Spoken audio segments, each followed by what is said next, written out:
UP विधानसभा चुनाव जैसे जैसे करीब आ रहे हैं वैसे वैसे बीजेपी प्रत्याशियों को भी जनता के विरोध का सामना करना पड़ रहा है। किसान आंदोलन के दौरान जो विरोध करने का ट्रेंड चला था वो अब चुनाव प्रचार के दौरान भी देखने को मिल रहा है। पिछले 10 दिन में 9 ऐसे मामले सामने आए हैं जिसमें बीजेपी प्रत्याशियों को जनता ने वापस दौड़ाया हो। प्रत्याशी राम मंदिर के फायदे गिनवा रहे हैं लेकिन जनता मान नहीं रही। यूपी विधानसभा चुनाव के ताजा हालातों पर हमारी ये स्पेशल रिपोर्ट देखिए। यूपी में कई जगह लोगों द्वारा बीजेपी प्रत्याशियों का विरोध देखने को मिल रहा है। 20 से 30 जनवरी के बीच 9 नेताओं को जनता का विरोध झेलना पड़ा। विरोध से एक प्रत्याशी तो इतना तंग हो गए कि अपने ही क्षेत्र की जनता के खिलाफ एफआईआर दर्ज करवा दी। डिप्टी सीएम केशव प्रसाद भी अपने ही घर में गुस्से का शिकार हो गए। 22 जनवरी को अपने विधानसभा क्षेत्र गुलामीपुर में प्रचार करने पहुंचे तो महिलाओं ने घेर कर नारेबाजी शुरू कर दी। वह केशव मौर्य के खिलाफ नारा लगाने लगी। डिप्टी सीएम ने महिलाओं को चुप करवाने की कोशिश जरूर की पर महिलाएं चुप नहीं हुई। वीडियो वायरल हुआ तो सपा नेता आईपी सिंह ने लिखा, पहले कुर्सी खतरे में आई, अब स्टूल भी खतरे में है।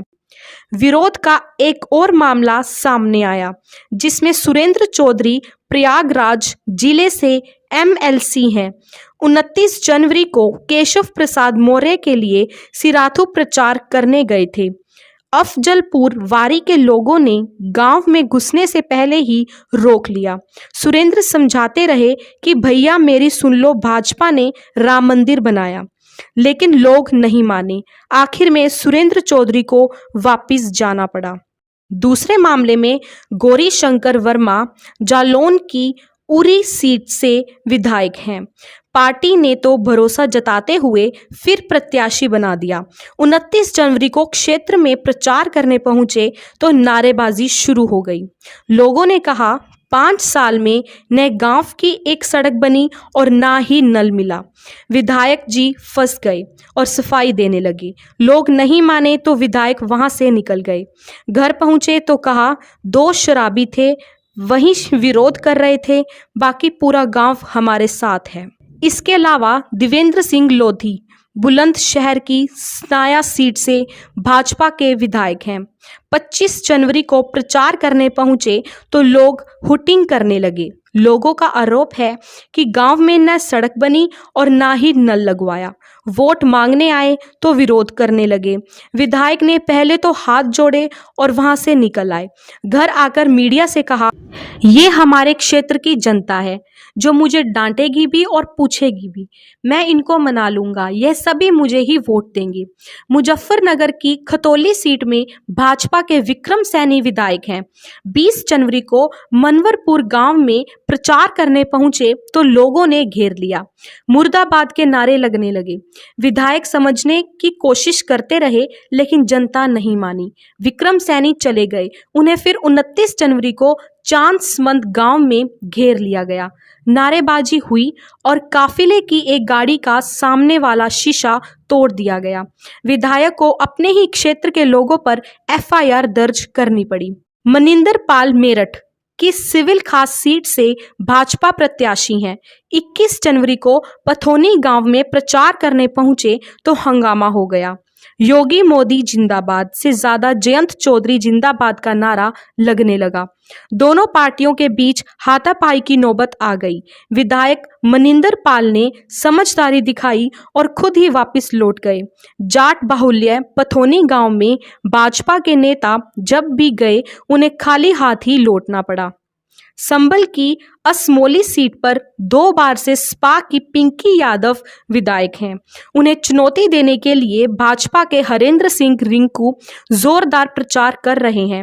21 जनवरी को शंकरपुर गांव पहुंचे तो विरोध शुरू हो गया। ग्रामीणों ने कहा, भाजपा ने गाजीपुर बॉर्डर पर हम लोगों के लिए कील लगाई गई थी।